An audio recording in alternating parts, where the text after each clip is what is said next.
Buenas, bienvenidos una semana más al canal. Si recordamos, esta semana, el miércoles, el día 23 de abril, se celebra de manera internacional el Día del Libro. Bueno, a todos nos han dicho que el Día del Libro se celebra por el aniversario de la muerte de Miguel de Cervantes y William Shakespeare. Pero también habría que añadir otro escritor más, que no es ni más ni menos que Inca Garcilaso de la Vega, en honor a Latinoamérica. Pero creo que no me voy a centrar en ninguna de estas tres personalidades muy influyentes, las tres, en el mundo de la literatura universal, porque además, bueno, eso es de lo que se habla siempre, más o menos de Cervantes conocemos el Quijote, aunque no lo hayamos leído, sabemos de qué va, de William Shakespeare conocemos un montón, por ejemplo, Romeo y Julieta, Hamlet, hay un montón de poemas y de obras de teatro de este autor. Y de Garcilaso de la Vega, la verdad es que no os puedo decir mucho porque no he leído nada de él, solo conozco el nombre. Os pondré por aquí una imagen, os dejaré una imagen de los tres, aunque bueno, los dos primeros son muy conocidos, pero no voy a entrar ni cómo, ni cuándo, ni dónde se escribieron, ni el Quijote, ni Romeo, ni Julieta, ni Macbeth, ni ninguna de estas eh, obras tan significativas. Lo que sí me quiero centrar es en el porqué de la literatura, el porqué de la escritura, el cuándo, el cómo y el dónde. Ese tema es un poco más peliagudo, que nos toca a los especialistas, a los filólogos, nos toca introducirnos más en esa temática, y para ellos, por no soltar aquí un chorro, una parrafada que a lo mejor ni os va ni os viene ni os interesa, quiero hacerlo a través de una obra que yo considero que es una obra de arte, que debería estar en las bibliotecas de todo el mundo, incluso en las personales. Yo lo tengo aquí, fue un regalo, lo acabo de sacar de la... No se ve, pero está su hueco, por ahí está, lo acabo de sacar de mi biblioteca, y no es ni más ni menos que un libro que tiene 2 o 3 años de vida y es muy conocido, es El infinito en un junco, de una autora española muy joven, jovencísima. Es un libro que es bastante gordo, pero que se lee con muchísima facilidad. Los capítulos no son largos y sé que hay mucha gente que ya lo ha leído o tiene intención de hacerlo. Al que no lo haya hecho se lo recomiendo. No tiene que ser hoy, pero bueno, ir pensando en hacerlo porque la verdad es una maravilla. Y veis, bueno, el infinito en un junco, ¿de qué trata eso? Si alguien está todavía despistado, que puede ser, pues no es ni más ni menos que toda la historia de la literatura, de la escritura y de los libros, desde el principio de los tiempos hasta el siglo XXI. Eh, ¿Por qué? ¿Por qué decidimos poner por escrito las cosas? Algo nos hizo pensar en que, bueno, lo verbal, por decirlo así, desaparece, va pasando de generación en generación.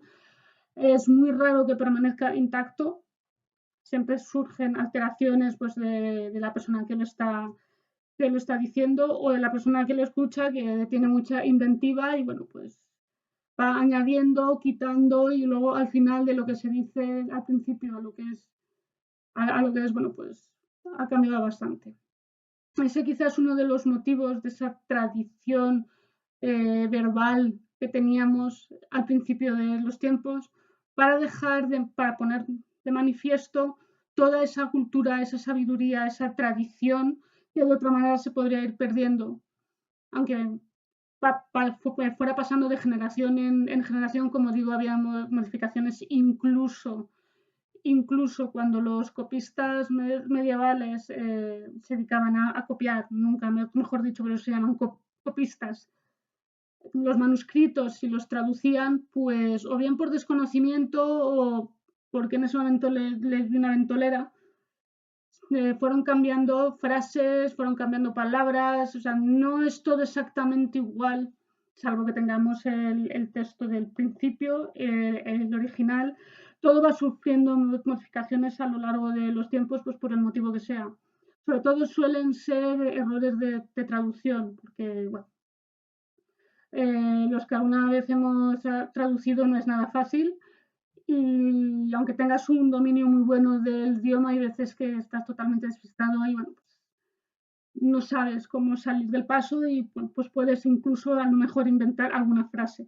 Es lo que pasaba con los copistas, o bien porque no lo sabían o porque no entendían realmente lo que ponía en ese manuscrito. Es no entiendo esta letra, me lo voy a figurar.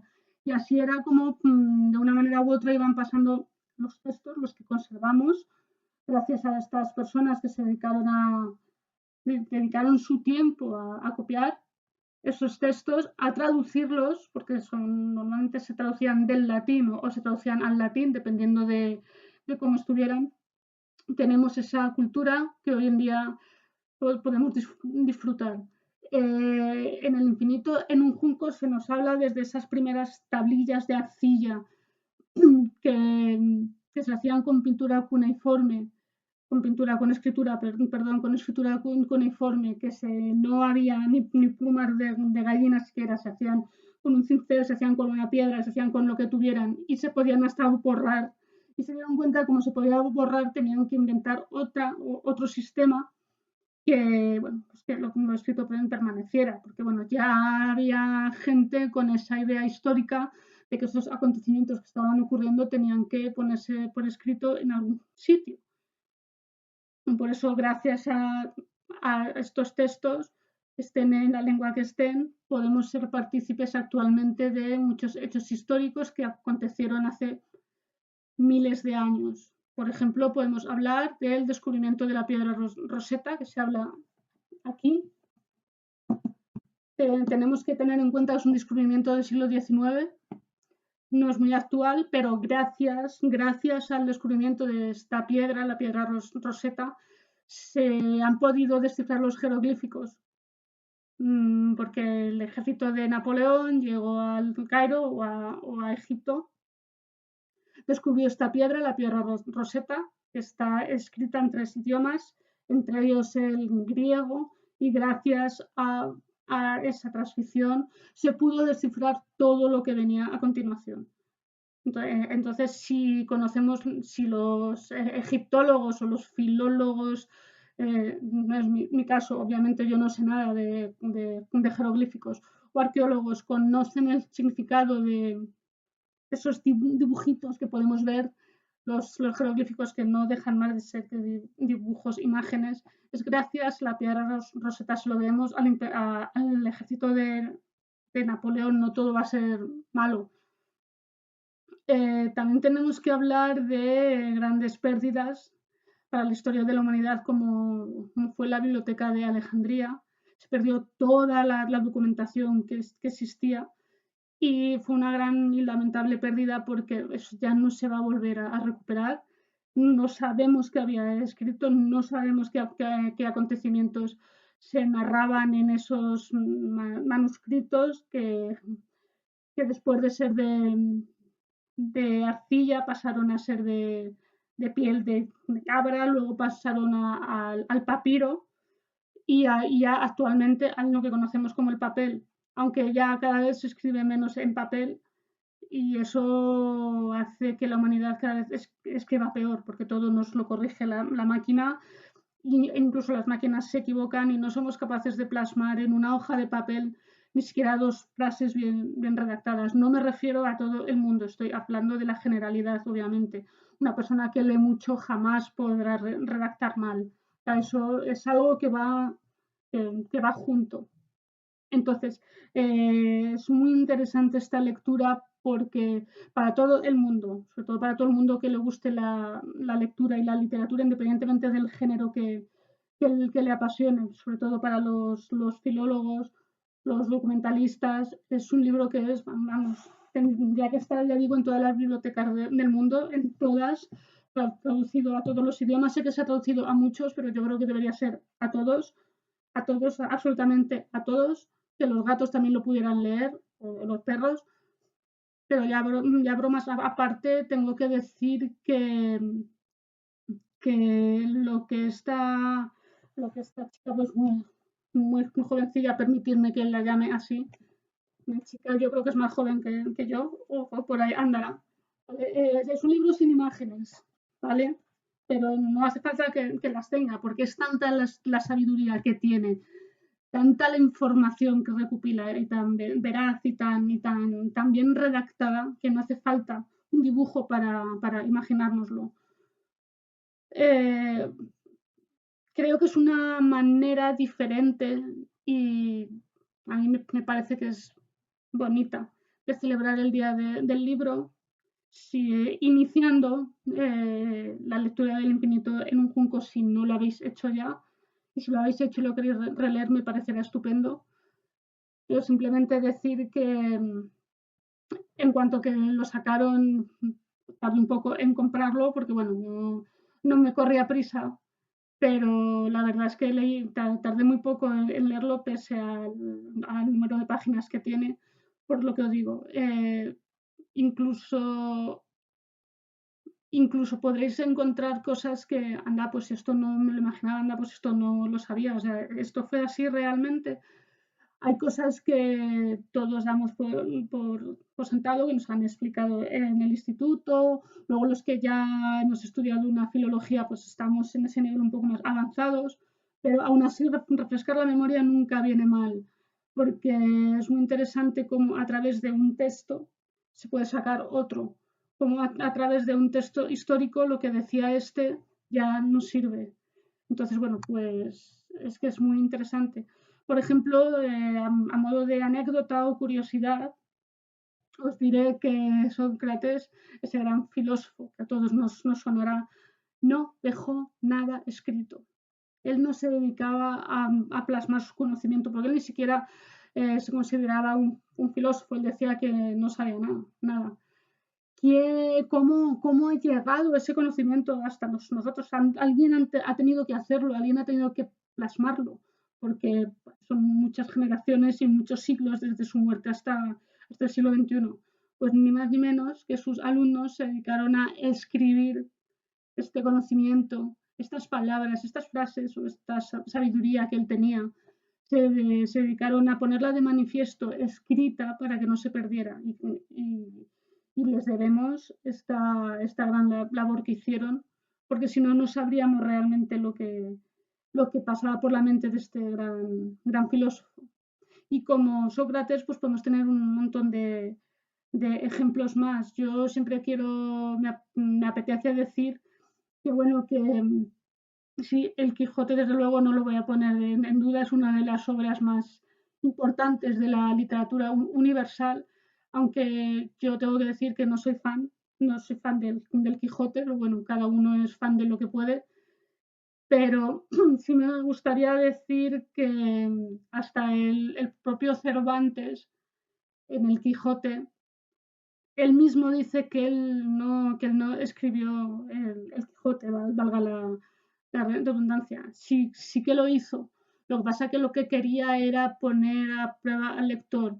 Sí, o sea, ahí está muy claro que fue él quien lo escribió. Además, lo escribió en la cárcel, o sea, hay documentos que lo atestiguan y todo. Lo que pasa es que él, quiero recordar que es en la parte 2 del Quijote, en la parte 2 del Quijote, él dice que encontró un manuscrito en un mercado y que a raíz de ahí ya empezó a redactar. Se ha comprobado que no es cierto. Pone pues una licencia poética que él se mete por ahí pues para descolocar un poco al lector. También se dice que yo sí que tengo que romper una lanza a favor. También se dice que William Shakespeare no escribió nada. Yo tengo que decir como filóloga que, por favor, quien diga eso, que muestre una prueba, porque yo sí tengo que romper una lanza a favor y, por supuesto, que lo escribió. Que a lo mejor no tanto como ha llegado hasta hoy, pues no lo sé, no me he dedicado a ninguna investigación, pero yo sí tengo que decir que el que pienso lo contrario, yo estoy dispuesta bueno, pues si hay alguna fuente que diga que no es así, estoy dispuesta pues, a verificarla. Pero vamos, que no es el caso de decir si lo escribieron o no, pero como son las dos, una, son dos de las mayores autoridades literarias del mundo, pues sí me gusta comentarlo siempre. Y bueno, sí que me perdonen los amigos del otro lado del charco, porque de Inca Garcilaso de la Vega, no sé más que el nombre, no puedo deciros más, lo siento. Entonces, sí me gustaría que me dejáis en comentarios alguna indicación de este personaje histórico y literario, alguna obra de él que me gustaría leer. Y como siempre, os invito a que os suscribáis, a que deis a la campanita, a que me dejéis comentarios siempre. Y bueno, pues también me gustaría que me dijerais qué vais a leer este día del libro. Mira, ya me está llamando Cleo. Ella también quiere participar. Voy a abrirle. Ella también quiere participar en el día del libro. Yo todavía sigo con el Imperio Eres tú, porque, bueno, estoy dedicando mi tiempo también a otras cosas. Estoy con su lectura, pero bueno, estoy haciendo otras cosas aparte también. Y bueno, pues nos vemos la semana que viene. Recordad que en publicaciones os he dejado una encuesta. Está totalmente empatada. Necesito que alguien desempate, porque si no lo voy a tener que hacer un sorteo como la semana pasada. Y bueno, pues nos vemos la semana que viene. Espero que os haya gustado este vídeo diferente y leed mucho y sed felices.